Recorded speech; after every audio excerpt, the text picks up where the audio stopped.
Oi, meus amores, tudo bem? Aulinha de História. Vamos dar continuidade à aula da semana passada, onde nós falamos das tensões e conflitos na Europa. Recapitulando, o ano de 1871 marcou o início de mudanças importantes nas relações entre os países europeus. Naquele ano, a Prússia, um dos estados alemães, venceu a guerra contra a França. A fim de evitar novas guerras e garantir a supremacia da Alemanha, o chanceler alemão Otto von Bismarck desenvolveu uma complexa estratégia diplomática.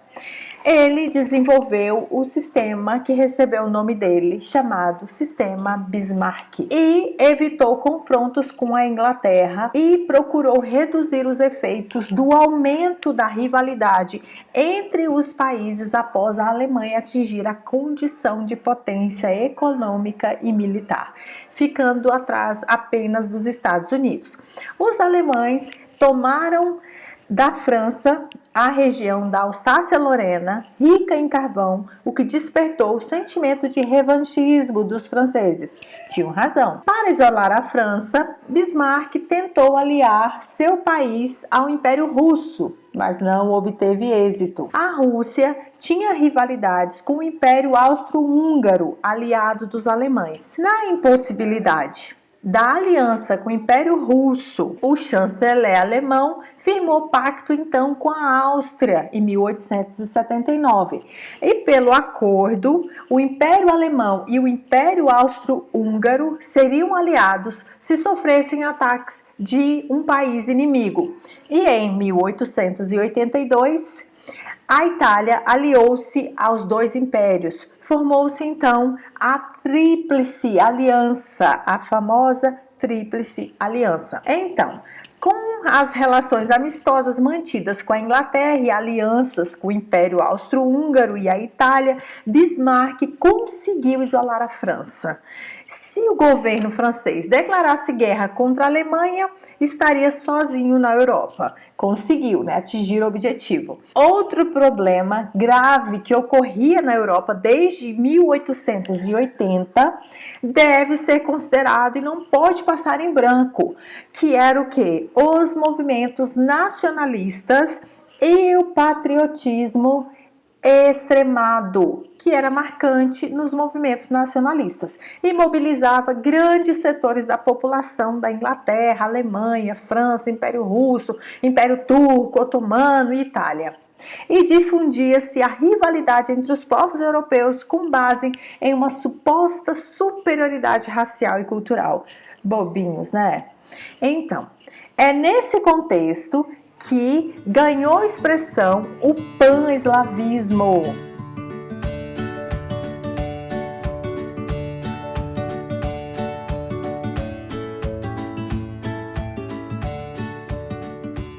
A Rússia era o país de maior população eslava do mundo e patrocinava o pan-eslavismo, que era um movimento político-cultural que afirmava a unidade da cultura eslava.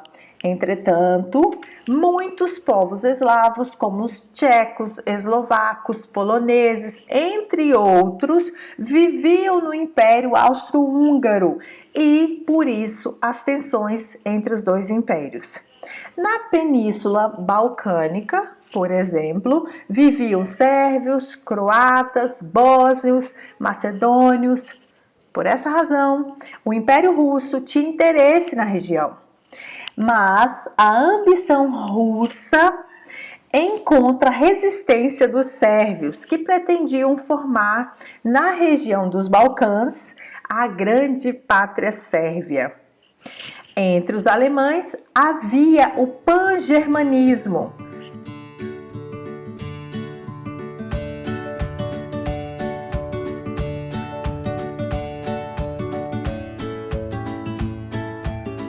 Tratava-se do projeto de formar a Grande Alemanha com as populações germânicas que viviam na Europa Central. Os nacionalistas ingleses e os franceses alegavam superioridade e pretendiam civilizar os povos da Ásia e da África. As rivalidades entre os povos europeus, portanto, eram muitas. E os conflitos, por vezes, envolviam nacionalidades que conviviam em um mesmo estado. Esse era o caso do Império Austro-Húngaro.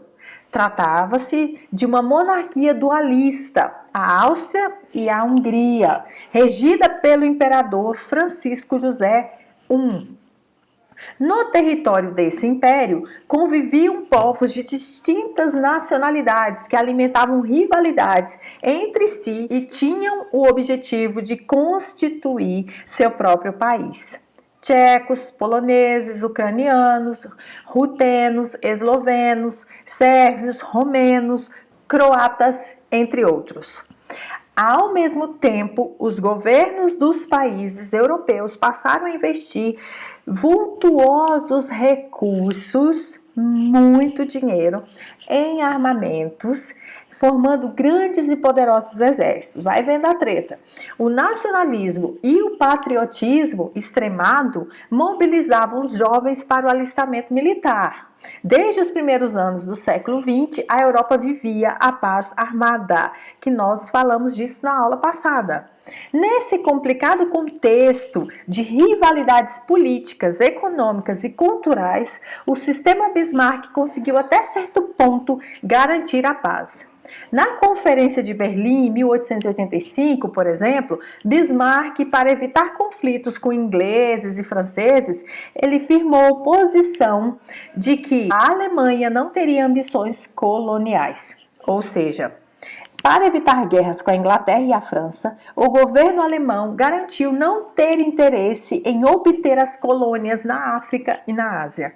Mesmo assim, os ingleses estavam insatisfeitos.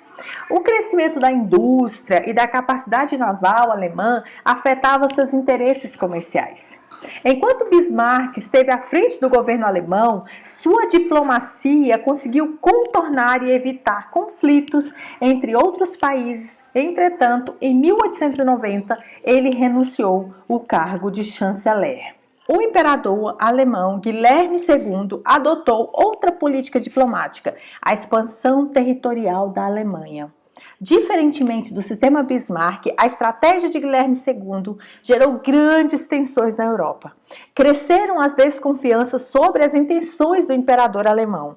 Não por acaso, 4 anos depois, em 1894, França e Rússia assinaram um acordo, tornando-se aliadas em caso de eclodir uma guerra. França esperta! Em 1903, a Alemanha iniciou a construção da estrada de ferro ligando Berlim a Bagdá, a fim de ter acesso ao petróleo da região. A construção da ferrovia foi motivo para grandes contrariedades de ingleses e franceses. Guilherme II desistiu de seu projeto de construir a ferrovia, mas pouco adiantou. A desconfiança dos governantes ingleses e franceses só aumentou. Em 1905, a estratégia expansionista de Guilherme II resultou em um novo fracasso quando ele manifestou seu interesse em relação ao Marrocos. A França ocupava a região e a pretensão alemã não foi aceita pela Inglaterra. O governo inglês apoiava os franceses contra qualquer pretensão alemã. Com receio da política expansionista de Guilherme II, a Inglaterra se aproximou ainda mais da França, mas também da Rússia. E em 1907, os 3 países formaram uma aliança política e militar conhecida como Tríplice Entente. E você tem que gravar esse tanto de coisa. Tríplice Aliança, Tríplice Entente. Vai acompanhando aí que você vai conseguir. E a conjuntura política europeia se agravou ainda mais com a existência das 2 alianças militares. De um lado, a Tríplice Aliança, que unia militarmente o Império Alemão, o Império Austro-Húngaro e a Itália, e do outro, a Tríplice Entente, que aliava a Inglaterra, a França e a Rússia. No ano seguinte, o Império Austro-Húngaro invadiu e anexou a província da Bósnia-Herzegovina nos Balcãs, contrariando a Sérvia e os interesses russos. Tudo conspirava para acirrar o clima beligerante, clima de guerra entre os países europeus. Dividida entre duas alianças antagônicas, alianças diferentes, Tríplice Aliança e Tríplice Entente, a guerra na Europa era questão de tempo. Sua origem é compreendida nas conflituosas relações internacionais vividas pelos países europeus desde os fins do século XIX. A luta pelo predomínio político e econômico na Europa era o objetivo de cada um dos países. E os movimentos nacionalistas e o militarismo acirravam as rivalidades. Bom, esse era o contexto que levou à Primeira Guerra Mundial. Então, fiquem bem, prestem atenção na aula. Se vocês tiveram dificuldade de entender, assistam a outra aula novamente. Em sequência, assista essa aula que fará muito sentido em sua mente. Então, estamos juntos, vamos lá, mais uma vez, até semana que vem. Beijos!